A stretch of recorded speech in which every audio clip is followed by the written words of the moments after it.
Amigos e amigas do canal Liturgia, Fé e Vida, estamos aqui mais uma vez para conversar com vocês a respeito de algumas orientações sobre os cantos do ordinário da missa. Esses cantos, eles causam muita confusão, sobretudo nas equipes de música. Mas existe uma confusão a esse respeito, talvez pelo fato de equipe de música preparar os cantos separados e equipe de celebração preparar a celebração separada também. É o que causa as chamadas confusões dentro da celebração litúrgica. Por isso é necessário que ao menos um representante da equipe de música destinada para aquela celebração sente junto com a equipe de celebração que está pensando a mesma, porque assim se conseguirá uma melhor harmonia celebrativa e da ação litúrgica em si, onde todos os participantes da condução da liturgia saberão antecipadamente o que acontecerá na celebração.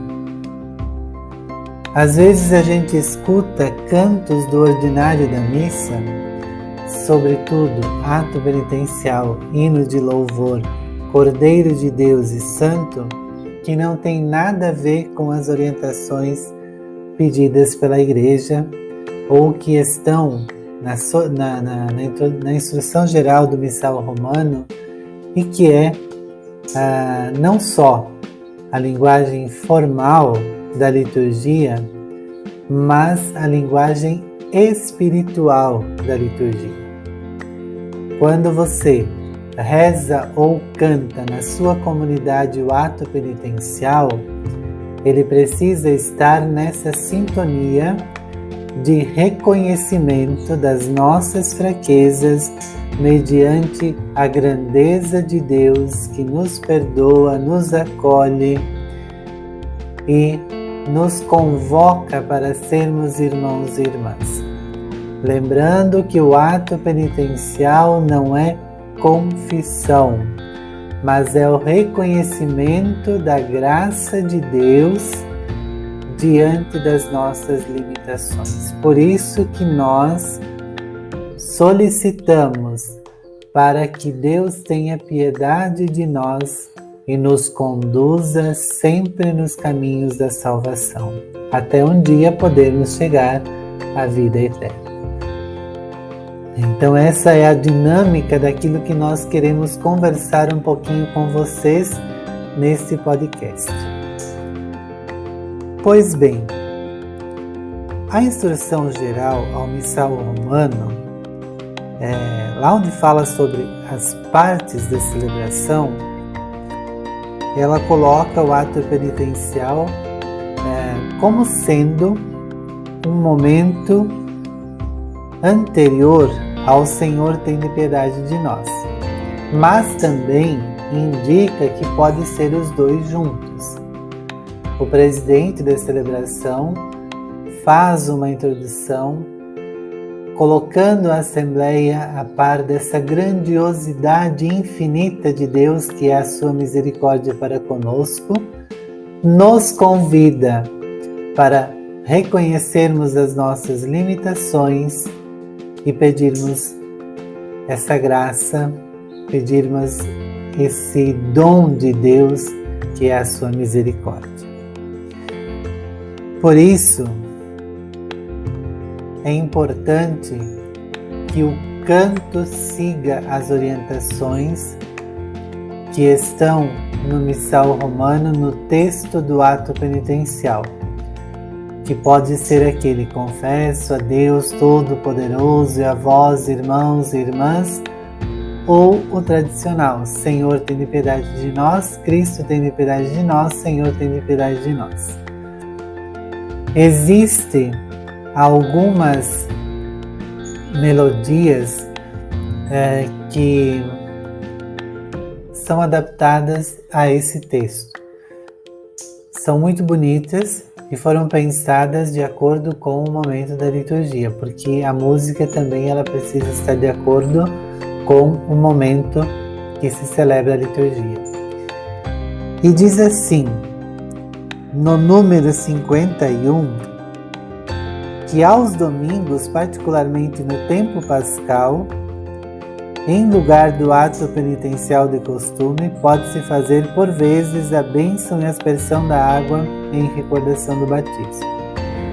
Então, não precisa sempre ser aquela forma tradicional do ato penitencial. No tempo pascal ou em alguns domingos específicos, pode-se fazer a aspersão no lugar do ato penitencial, recordando o nosso batismo. O número 52 diz o seguinte: depois do ato penitencial, inicia-se sempre o Senhor tende piedade, a não ser que já tenha sido rezado no próprio ato penitencial. Então, aquilo que a gente falava antes, pode ser rezado junto com o ato penitencial. Não precisa ser feito o ato penitencial depois do Senhor tende piedade. A não ser que o canto do ato penitencial seja totalmente fora dessa estrutura. Aí o presidente da celebração pode tomar a liberdade e rezar o Senhor tende piedade de nós, Cristo tende piedade de nós, Senhor tende piedade de nós. Segue o texto dizendo o seguinte: tratando-se de um canto em que os fiéis aclamam o Senhor e imploram a sua misericórdia, é executado normalmente por todos, tomando parte nele o povo e o grupo de cantores ou o cantor. Via de regra, cada aclamação é repetida 2 vezes, não se incluindo, porém, um número maior de repetições por causa da índole das diversas línguas da música ou das circunstâncias. Quando o Kyrie é cantado como parte do ato penitencial, antepõe-se a cada aclamação uma invocação. Quer dizer, temos alguns cantos, algumas composições que têm uma invocação antes do Senhor tende piedade de nós. Por exemplo, Senhor que vieste salvar os corações arrependidos, tende piedade de nós. Essa parte pode ser cantada solo, por um cantor ou pelo grupo de músicas, e o povo responde: piedade, piedade, piedade, Senhor. Ou Senhor tende piedade de nós. Cristo tende piedade de nós, Senhor tende piedade de nós. Sempre essas 3 partes.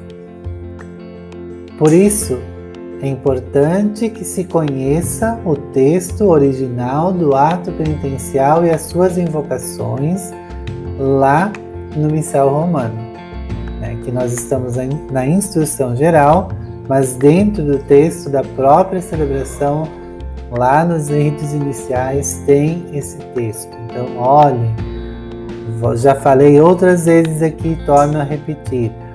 O ato penitencial, o Missal Romano é um livro para as equipes de celebração, para a comunidade, não é livro do padre. Da mesma forma, o ato penitencial, o hino de louvor, o chamado Glória, diz o número 53, é um hino antiquíssimo e venerável, pelo qual a Igreja, congregada no Espírito Santo, glorifica e suplica a Deus Pai e ao Cordeiro. O texto deste hino não pode ser substituído por outro. Olha o detalhe. Não pode ser substituído por outro. A gente vê tantas substituições aí que às vezes nos entristece, porque não estamos nem aí para a liturgia. Vamos cantar o que é mais fácil, o que é mais curto. Já ouvi uma equipe de música falar isso. Isso significa que nós ainda não entendemos qual é o sentido espiritual da liturgia e qual é a missão de cantar a liturgia. Quando a equipe de música pensa em cantar o que é mais fácil, o que é mais rápido, talvez seja melhor rever os conceitos do que é cantar a liturgia, prestar esse serviço à comunidade, porque você não vai lá para fazer show. Fazer show se faz em qualquer outro lugar, menos na celebração eucarística ou celebração da palavra. Ali você está participando, está ativamente, conscientemente participando. Mas quando se pensa dessa forma, talvez consciência de participação não existe. Vou apenas cumprir um mandato, um compromisso que eu tenho com a comunidade, mas se sair bem, sai. Se não sair, deixa assim. Quer dizer, não dá para pensar desse jeito. Essa é uma situação que a gente precisa discutir, precisa analisar, precisa orientar as nossas equipes de liturgia, porque talvez elas pensam dessa forma não porque querem, mas porque falta orientação.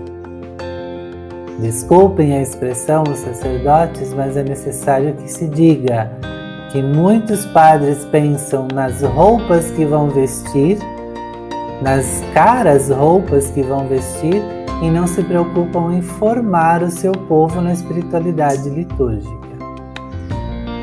Continuando. Entoado pelo sacerdote, ou se for o caso, pelo cantor ou grupo de cantores, é cantado por toda a assembleia, ou pelo povo que o alterna com o grupo de cantores ou pelo próprio grupo de cantores.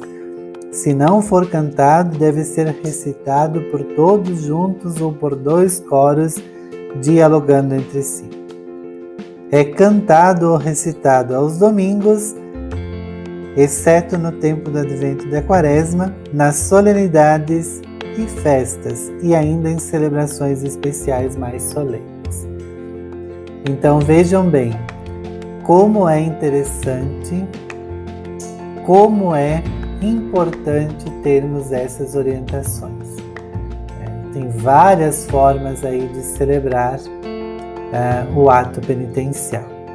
Aliás, o hino de louvor, cantado pelo sacerdote, pelo grupo de cantos, ou rezado em 2 coros na assembleia, homens e mulheres, ou lado 1, lado 2, diversas formas. Geralmente ele é cantado.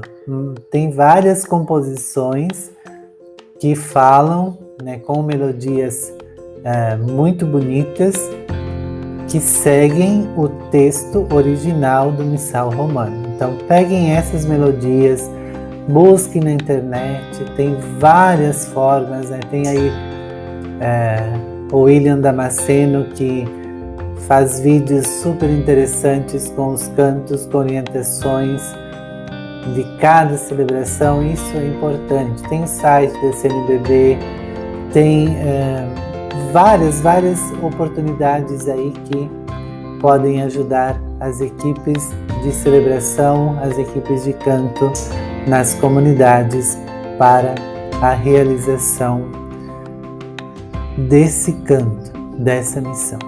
Outra coisa importante é o canto do santo e o canto do cordeiro. O canto do santo é depois lá do prefácio da oração eucarística, no número 79, letra B, diz o seguinte: a aclamação pela qual toda a Assembleia, unindo seus espíritos celestes, canta o santo. Esta aclamação parte da própria oração eucarística, é proferida por todo o povo com o sacerdote. Então é aquele momento que diz assim: unindo nossa voz, a voz dos santos e dos anjos todos, cantemos ou rezemos a uma só voz. Gente, é a estrutura do santo que está ali. Não tem que ficar inventando melodia, não tem que ficar inventando letra que não tem nada a ver. Às vezes é um texto enorme, só tem uma palavra santa lá no meio. Nem se refere a esse momento. Mas a equipe de celebração, a equipe de música, por falta de orientação, pega e coloca porque acha que é um canto de santo. Às vezes ali no meio tem até palavras de exclusão. Tem até trechos que vão contra ao espírito da igreja, ao espírito de unidade da igreja. Então vamos tomar bastante cuidado também com o santo, porque é a letra que está ali no missal romano, texto que não deve ficar na gaveta para uso único, exclusivo do sacerdote. Retorno a dizer, é da equipe de celebração. Fração do pão. A fração se inicia, lá no número 83 está essa orientação, terminada a transmissão da paz e é realizada com a devida reverência, contudo de modo que não se prolongue desnecessariamente nem seja considerada de excessiva importância. Esse rito é reservado ao sacerdote e ao diácono. O sacerdote faz a fração do pão e coloca uma parte da hóstia no cálice para significar a unidade do corpo e do sangue do Senhor na obra da salvação, ou seja, do corpo vivente e glorioso de Cristo Jesus. O grupo de cantores ou o cantor ordinariamente canta ou ao menos diz em voz alta a súplica Cordeiro de Deus, tem que tirais o pecado do mundo, tende piedade de nós. São repetidas 2 vezes e a terceira, Cordeiro de Deus, que tirais o pecado do mundo, dai-nos a paz. Pergunta, é só isso? Não. Nesse mesmo número tem a seguinte orientação. A invocação acompanha a fração do pão, por isso pode-se repetir quantas vezes for necessário até o final do rito. A última vez conclui-se com as palavras dai-nos a paz. Então vejam bem, não significa que lá no texto está Cordeiro de Deus que tirais o pecado do mundo, tende piedade de nós. Cordeiro de Deus que tirais o pecado do mundo, tende piedade de nós. Cordeiro de Deus que tirais o pecado do mundo, dai-nos a paz. Não significa que é só isso. Se por acaso a comunidade costuma celebrar com pães ázimos, esse momento é um pouco mais demorado. Enquanto estiver acontecendo a fração do pão, se canta Cordeiro de Deus que tirais o pecado do mundo, tende piedade de nós. Só depois que terminar a fração do pão que se canta o dai-nos a paz. Tá? Entendidos? Por isso, amigos e amigas, essas orientações elas são importantíssimas para que nós não nos percamos nas nossas celebrações nesses cantos que são os chamados ordinários da missa. Claro, tem outros, mas esses que são os mais comuns, por isso que a gente decidiu refletir sobre eles apenas. Deixe aí o seu comentário, deixe o seu questionamento, converse com sua equipe de celebração a partir dessa orientação, busque outras orientações. Esse é um pontapé inicial para que você tome gosto por isso e se forme, se oriente aí na sua comunidade. Esse que é o objetivo do nosso canal. Colocar algumas orientações e depois as equipes vão buscando essas orientações. Desejamos a você, da sua equipe de celebração, a sua equipe de liturgia, a sua comunidade, todos os trabalhos pastorais e a toda a comunidade, um grande abraço com a bênção e a proteção de Deus.